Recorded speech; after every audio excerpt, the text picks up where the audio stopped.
Human malubong ang usa ka batang babae nga namatay sa Minglanilla District Hospital, laing inahan na usab ang mipasangil sa maong tambalanan nga wa maatiman og tarong ang iyang anak, hinungdan nga namatay kini.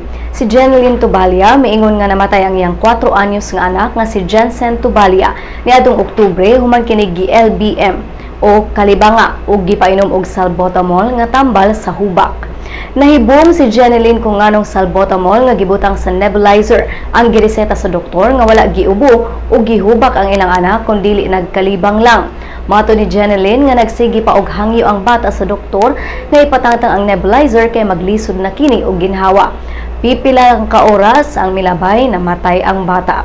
Dr. Hataporn Andre Vatanagul, ang doktor nga merisita sa tambal, mingon nga motubag siya sa pasangil dito sa Provincial Health Office kung adunay formal nga reklamo nga ipasaka batok kaniya.